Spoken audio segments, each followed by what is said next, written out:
Welcome back to the grind. In this video, I'm going to walk through each Temple Guardian and just break down which dragons I use in each of these bases. Now, I realize that Temple Raid has come to an end, so it will be a little while before we see it again, but now is the perfect time to prepare for the next Temple Raid so that you can have the dragons that you need to make this as easy as possible. Now, running through all tiers of these Guardians took me about 13 to 14 minutes. So it doesn't really take that long, but if you open up a bunch throughout the event, then it can be pretty time consuming running through the temple. So you want to make sure that you have dragons in each tier that you're comfortable with so that you can clear the bases as quickly as possible. And you always want to quit as soon as you can. So once you cross over 70% destruction, you want to quit the base so that you can get through them as quick as possible, because you don't need the flames and you don't get any extra points for the extra base destruction. So that first one in red tier, you saw that I used Kinara, and that's a very effective dragon to clear the bases that you need her for. And then the next one is Arborius, also a great dragon at the early stages of the game, does very well at clearing the base here as needed. And I'm going to skip through most of these bases. You can see once you get to this island here, you destroy about 4 towers and then you can quit and get that out. And I often will use a summon warrior. I spend time just forging them when I'm not busy in the forge with anything else, and that makes these runs a little bit quicker, which is a nice time saver. And then next tier we have Druid. Druid is very effective at clearing the base as well, does it quite fast, and you can use the blue spell to kind of speed through some of the sections as well. And if you do use Summon Warrior, a lot of these tiers, depending on the dragons you have leveled up or the dragons that you've left behind at these tiers, you can actually just put on the auto fight, summon the Summon Warrior, and then set the phone down and just come back, 10 to 20 seconds later and maybe tap on a couple of the spells or use a second dragon to finish off if you need to. But a lot of these, I'm able to actually just let the auto battle run its course. And then into orange tier next, we have Amarok, which is a very strong dragon. I always enjoy using Amarok for a lot of the different, temple guardians we have, but I also have Zelnoth at this tier currently, and so I've been using him just, for a little bit of fun as a change of pace. And Amarok is very effective for auto battling through these stages, but you can see that Zelnoth is a fun one to use in this as well. And then next we have green tier, and usually I use Etten, but I do have Noel from, was it 2 Christmases ago maybe? They had a winter calendar and we got this dragon for free, but it capped out at green tier, so it really wasn't viable for much, but it does make this, the Temple Guardians a little bit easier. And Noel's a pretty interesting, fun dragon. This one also is good for auto battling through, but I enjoy flying this dragon because it's just a lot of fun and festive.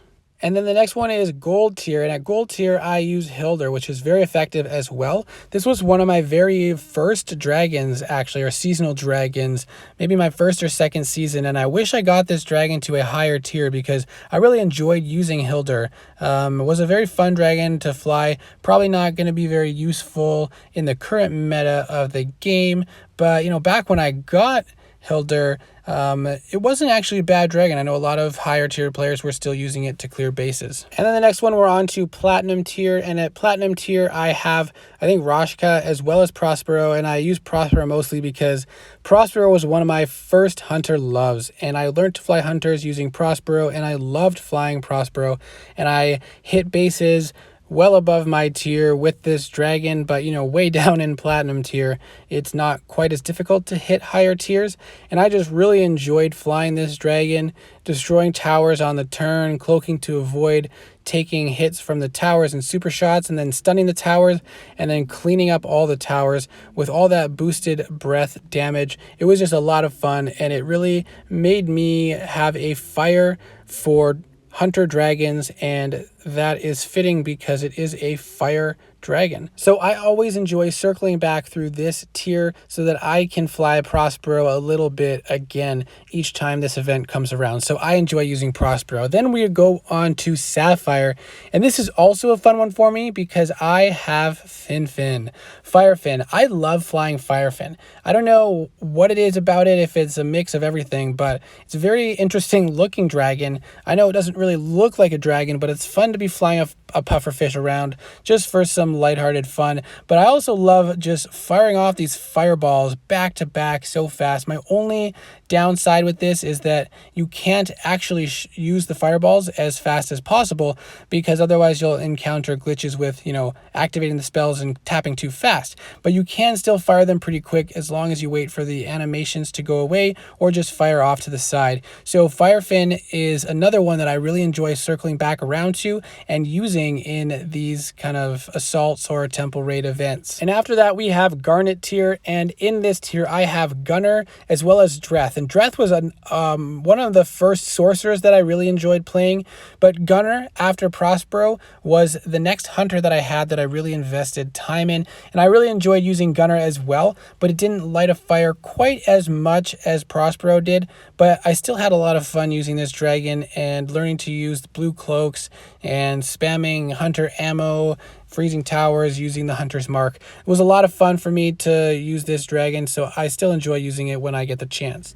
After that, I think we move on to Emerald Tier, and in this tier I just left behind a random divine that I didn't really care to fully level up, which is Hyaku.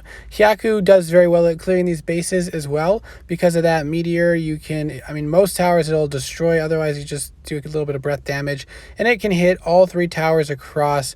So you just use 2 per island essentially, and with that blue spell you can gain back rage and pretty much fire 2 per island, except for this long island. Sometimes it ends up being just 3 depending how it goes, but I've never had issues clearing the bases with Hyaku. Not the most fun and stimulating flight, but at least it gets the job done. So you can see a theme. I have a bunch of old divines that either I had capped out at these tiers or I had just left behind at those tiers because I had a gap that needed to be filled. Now this tier, Obsidian Tier, is another one of my favorites because Kulissid was one of my all-time favorite dragons to fly. If you haven't seen any of my videos on Kulissid, search my channel for it.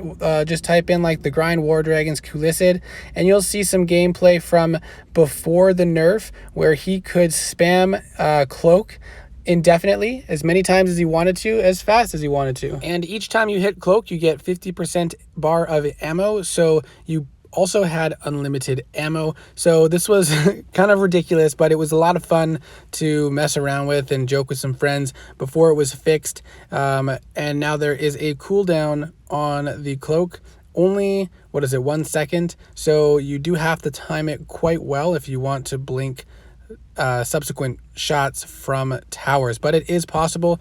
And I do have updated videos on Kulissid, but obviously most newer players aren't going to have him if they didn't get him from that season, and if they did, he's probably outdated at this point. Finally, we have Harbinger Tier, and usually I use either Namaka, the first ever divine mythic invoker, or I use Gnarlith, and both of them I do enjoy flying a lot. They're both a lot of fun, and I recently got second and left second at this tier, so I've just been playing him a little bit to mix it up. And this isn't the most ideal flight through, but second is kind of fun to use. A lot of area mass explosive damage, and so can be fun to fly around with. And I do like that the warrior has a death gaze spell, but obviously this isn't a competitive flight against a base. It's just these PvE bases. But those are the dragons that I have at each of these tiers, and the dragons that I typically fly on these bases. Let me know what your favorite dragon is when you're running through these temple bases, and if you're having a specific tier you're struggling with. But my advice is to take a divine that is out of use for you, or pick one up at a low tier so that you can park them at one of the tiers for temple raid, just to make grinding through this event a little bit quicker and easier, and also maybe a little bit more fun. So I hope this video is interesting to you. Good luck with preparation for your next temple raid event, and I'll see you in the next video.